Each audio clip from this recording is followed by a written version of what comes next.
আজকের জন্মদিনের প্রথম পর্বটা শুরু করা হলো আশীর্বাদ দিয়ে। তোমরা সকলে ওকে আশীর্বাদ করো যাতে ও অনেক অনেক বড় হতে পারে এবং ভালো মনের একজন মানুষ তৈরি হতে পারে কি আমরা যাতে ওকে সেই দিকে নিয়ে যেতে পারি। তো সোনা ঠাম্মির আশীর্বাদের পর্ব শেষ, আর এবার দিকে দেখো টাকা দিয়ে দিল।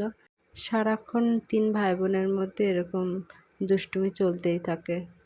এখন ওর বড়দিদি ওকে আশীর্বাদ করছে আর ও সোনার টাকাটা দিয়ে দেবে।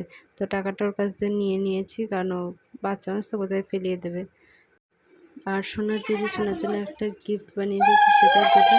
আর এদিকে সোনার বাবা সোনাকে আশীর্বাদ করছে, ধান দুপুর দিয়ে দিয়েছে আর এখন পায়েস খাওয়াচ্ছে। আর এদিক দিয়ে চকলেট দিচ্ছে, ও চকলেটটা নিয়ে তারপরে ধান দুপুর দিল। তার বাবার দেওয়া হয়ে গেছে আর এখন আমি দিলাম ধান দুপুর। আর ওর সাথে ওর যে কটা দাদা দিদি বসছিল তো সবাইকে ধান দুপুর দিয়ে দিয়েছে আর পায়েস খাওয়াচ্ছে। তো পায়েস তো দুজন নিল আর নেবেই না। শোনা এবছর জন্মদিনটা সেভাবে জন্মদিন জিনিসটাই বুঝতেই পারলো না, হয়তো সামনের বছর বুঝতে পারবে। তো এখন যে কেক কাটবে, সবাই আশীর্বাদের পালা শেষ হয়ে গেছে আর এখনো হাত কেক কাটবে না, যেন হাতে আমি হাত ধরিয়ে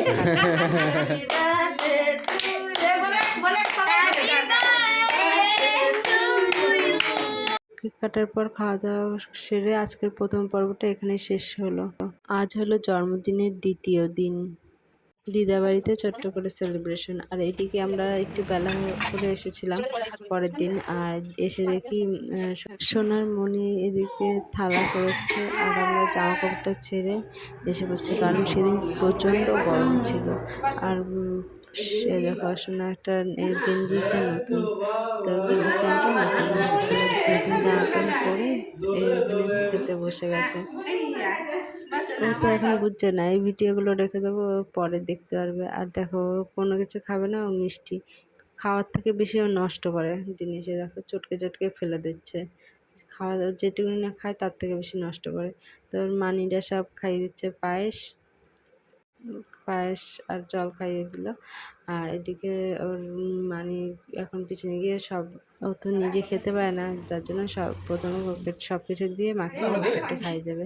তো ও একসাথে ওকে আর ওর বাবা তারপরে বড় মাকে খেতে দিয়েছে।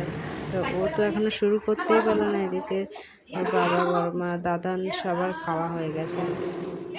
দুপুরে খাওয়া দাওয়া সেরে দেখো রাত্রেবেলা কেক, মানে বার্থডে দুটো কেকই আর মানিয়ে এনেছে, তো দুটোই খুব সুন্দর হয়েছে। আর কেক সাথে ক্যান্ডেলটা আমার খুব ভালো লেগেছে, কিউট। কেকের সাথে সাথে আজকের বার্থডে বয়কেও রেডি করা হয়েছে। এই দেখো এটা বার্থডে বয় না গার্ল, বোঝাই যাচ্ছে না। তো ওর মানে অনেকদিন ইচ্ছে ছিল যে ওকে একটা মেয়েদের ড্রেস দেবে, ওর মানি না মানে ওর দিদুনের অনেকদিন ইচ্ছে ছিল একটা ওকে মেয়েদের জামা দেবে। তো যার জন্য বার্থডের দিনে কিনেছে। তো দেখো আবার ম্যাচিং করে ক্লিপও কিনেছে, তো ওকে পরিয়ে দিয়েছে। ওর তো ভীষণ আনন্দ, বেলুন পেয়েছে, আরও বেলুন পেলে ভীষণ খুশি। তো সেই নিয়ে এখন খেলা করছে আর ওর সাথে কিছু ফটো তোলা হলো। ওর এগুলোই স্মৃতি, এগুলো রেখে দেবো, বড় হলে দেখতে পাবে। আর ওর মানে কোলে বসে এখন কাটছে cake. Happy birthday to you দাদা। আবার চা করেছি এর ভেতরে। এদিকে কেক কাটা হয়ে গেছে আর এখন ওর মানি ওকে খাইয়ে দেবে কেকটা। ওর তো সে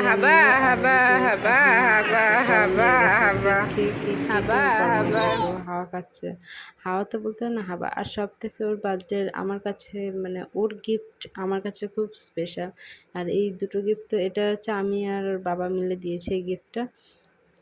আর আমরা দুজন তো দিয়েছি, সবাই গিফট দিয়েছে, কিন্তু সব থেকে এগুলো স্পেশাল, কারণ এই সব কিছু হয়তো ব্যবহার করা হবে, জামা কাপড় হয়তো ছিঁড়ে যাবে, কিন্তু এই জিনিসটা তো সারা জীবন থেকে যাবে। তো এটা হচ্ছে সোনার অন্নপ্রাশনের ছবিটা, সেই ছবিটাই বাঁধিয়েছি বড় করে। আমার অনেকদিন ইচ্ছে ছিল যে ওর একটা বড় করে বাঁধিয়ে দেবো। আর এইটা দিয়েছে সোনার মানি, দেখো প্রথম যেদিন হয়েছে সেদিন থেকে শুরু করে সব ছবি আছে। ওই দুটো ফটো ফ্রেমই আমার কাছে খুব স্পেশাল। এই দেখো এই বড় ছবিটা লাগানোর পর, আর এই দেখো এদিকে ছোট ছবিটা লাগিয়েছে, সবকটাই দুটোই আমার কাছে খুব খুব স্পেশাল। ভিডিওটা এই পর্যন্ত, ভালো লাগলে লাইক শেয়ার কমেন্ট এবং অবশ্যই আমাদের চ্যানেলটাকে সাবস্ক্রাইব করে দেবে। ভালো লাগলে একটা কমেন্ট করে যাবে কমেন্ট বক্সে এসে। কি